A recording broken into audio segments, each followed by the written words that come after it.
សួស្តីអ្នកទាំងអស់គ្នាថ្ងៃនេះខ្ញុំចង់បង្ហាញអំពីគន្លឹះមួយទាក់ទងជាមួយនឹងការ scan QR code អ្នកទាំងអស់គ្នាធ្លាប់តែ scan ទៅលើកម្មវិធីក៏ដូចជា download កម្មវិធីដើម្បី scan ឥឡូវនេះយើងមិនបាច់ scan ទៅលើកម្មវិធី download មកទៀតទេយើងប្រើនៅក្នុងកម្មវិធីទូរស័ព្ទផ្ទាល់របស់យើងតែម្ដងបាទយើងចង់ដឹងថាbarcode របស់ប្រទេសនេះក្នុងផលិតផលមួយនេះគឺរបស់ប្រទេសមួយណាហើយ scan តម្លៃ scan ចង់ដឹងពីលេខកូដប្រទេសអីផ្សេងៗយើងអាចប្រើនៅលើកម្មវិធីនេះបានផ្ទាល់តែម្ដងហើយមិនបាច់ទូរស័ព្ទថ្លៃទេទូរស័ព្ទថោកគួរសមក៏អាច scan បានទូរស័ព្ទអត់មាន QR code អីផ្សេងក៏ scan បានដែរដូចជា scan Telegram scan ទៅលើ QR code ដែលគេប្រាប់ទីតាំង scan អីផ្សេងៗគឺយើង scan បានទាំងអស់មិនបាច់ទៅរកកម្មវិធីមិនបាច់ទៅ download កម្មវិធីទេតោះបើចង់ដឹងថាកម្មវិធីនោះឈ្មោះអីយើងចូលទៅកាន់កម្មវិធីទាំងអស់គ្នាបាទដំបូងយើងចូលទៅកាន់ Telegram ទៅចូលទៅកាន់ជាស្រ័យចូលទៅកាន់ Google បាទ Google របស់យើងទៅជា Telegram ឯណាណោះបាទនេះ Google បាទយើងចុចទៅកាន់ Google មកហើយយើងនឹងឃើញផ្ទាំងរូបដូចកាមេរ៉ារបស់បាទអញ្ចឹងយើងចូលទៅកាន់កន្លែងរូបនេះបាទរូបដូចជាកាមេរ៉ារបស់យើងចុចចូលទៅគឺវានឹងឃើញកាមេរ៉ាហើយឥឡូវខ្ញុំមាន Sting បាទខ្ញុំមាន Sting មួយហើយខ្ញុំមាន barcode នេះខ្ញុំនឹង scan barcode អញ្ចឹងយើងដាក់ scan ទៅនេះយើងមើលចន្លោះបងប្អូនទាំងគ្នាយើងមើលយើងដាក់ឲ្យច្បាស់ហ្នឹងអធិស្ឋានដែលយើងចាំងដល់ខ្ញុំចាំងភ្លើងនេះ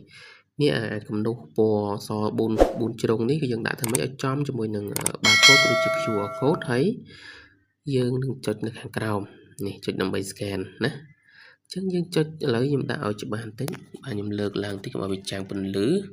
បាទហើយខ្ញុំចុច scan បាទពេលដែលយើងចុច scan ឃើញវាអត់ពេញទេអ្នកនរគ្នាបាទឃើញក្នុងចន្លោះនេះអត់ពេញទេ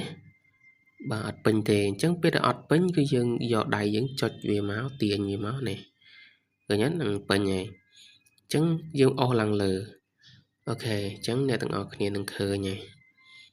បាទផលិតផលមួយនេះពេលយើងចុចទៅបាទគឺវានឹងប្រាប់យើងពីផលិតផលប្រទេសណានេះអញ្ចឹងវាប្រាប់យើងទាំងអស់បាទអត់ពិបាកទេអ្នកនរគ្នាចំណុះអីផ្សេងនៅក្នុងនឹងទាំងអស់បាទមានឈ្មោះថា Sting បាទដោយក្រុមហ៊ុន Pepsi Coca បាទ Coca-Cola ណាជាមួយនឹងចំណុះរបស់វា330ដូចជាប្រទេសគឺ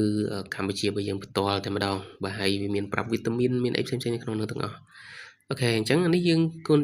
ជាការ scan barcode ទេហើយឥឡូវយើងចូលទៅកាន់ scan Telegram បើយើងចង់យក Telegram គេយើងមិនបាច់ចូលទៅកាន់ Telegram ក៏បានដែរអ្នកនរគ្នាឥឡូវឧទាហរណ៍ខ្ញុំចូលទៅកាន់ Telegram មួយនេះបាទអញ្ចឹងយើងចុចកន្លែងដដែលមកហើយយើង scan អូខេឥឡូវវាចាំងបន្លឺបាទចុចលើមកសិនបាទអញ្ចឹង scan មកចុច scan បឹបមកហ្នឹងហើយអញ្ចឹងវានឹងឃើញយើងអញ្ចឹងយើងវាប្រាប់ឲ្យយើង copy ឬក៏ចូលទៅ website បាទនេះយ៉ាជាស្រ័យនេះកន្លែងនេះយើងចុចកន្លែងហ្នឹងមួយមក